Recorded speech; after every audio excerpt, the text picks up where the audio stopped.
The legal disclaimer ensures transparency about recipe sources and viewer responsibility.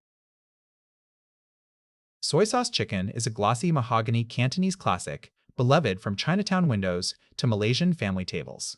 Its genius lies in simplicity. Rather than a heavy marinade, flavor blooms from a gently simmered stock of sweetened soy, cinnamon, and star anise.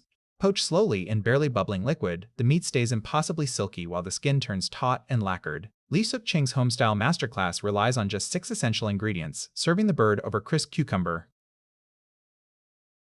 For the soy braise, water, 2 cups, as desired, light soy sauce, 2 tablespoons, as desired, dark soy sauce, 1/2 tablespoon, as desired, rock sugar, 1 thumb-sized piece, as desired, cinnamon stick, 1 to 5 cm length, as desired, star anise, 2 segments, as desired.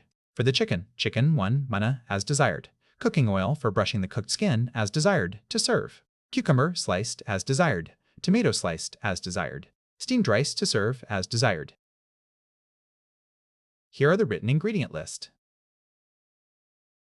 Preparation steps. 1. Make the soy braise.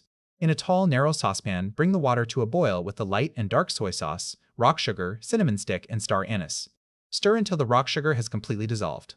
A tall, narrow pot that just fits the chicken is ideal here. The bird should sit fully submerged in the braise, so the cooking liquid does all the work. 2. Prepare the chicken. Clean the chicken thoroughly, inside and out, and pat it completely dry.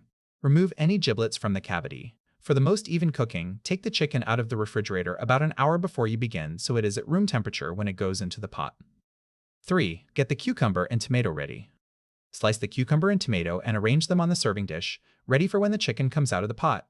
Have the steamed rice cooking so everything is ready at the same time. Cooking steps. 1. Lower in the chicken. Place the cleaned chicken into the boiling soy mixture in the tall, narrow saucepan. Let the liquid come back up to a gentle simmer, making sure the cavity fills completely with liquid so the chicken cooks evenly, inside and out. Simmer gently. Cover the pan and simmer for 15-20 minutes. The liquid should stay at a lazy simmer, just below a boil. A vigorous boil will toughen the breast. 3. Finish in the residual heat. Turn off the heat and leave the pot covered for another 20 minutes, allowing the chicken to finish cooking gently in the hot liquid. This off-heat resting is what keeps the breast meat silky rather than dry. To be sure it is done, insert a skewer into the thickest part of the thigh. The juices should run clear. 4. Glaze and carve. Carefully lift the chicken out of the pot and rub a little cooking oil all over the skin. This gives it the glossy, appetizing sheen of a Chinatown display bird. Cut the chicken into serving pieces. 5. Serve. Line the serving dish with sliced cucumber. Arrange the chicken pieces on top and garnish with tomato slices. If you like, boil the braising liquid until much reduced, let it cool, and spoon a little over the chicken. Serve hot with steamed rice. Pro tip: the Walks of Life enriches the same technique with aromatics, ginger and scallions sweated in oil, plus a splash of Shaoxing wine, simmered into the braise for 20 minutes before the chicken goes in, and their version calls for more generous amounts of both soy sauces. And sugar. Their best tip for a home cook: this braise is a master sauce, strain it, and it freezes for reuse in another soy sauce chicken or as a base for braised dishes. And if the skin looks patchy when it emerges, the color evens out as the bird rests and you brush it with the cooking liquid.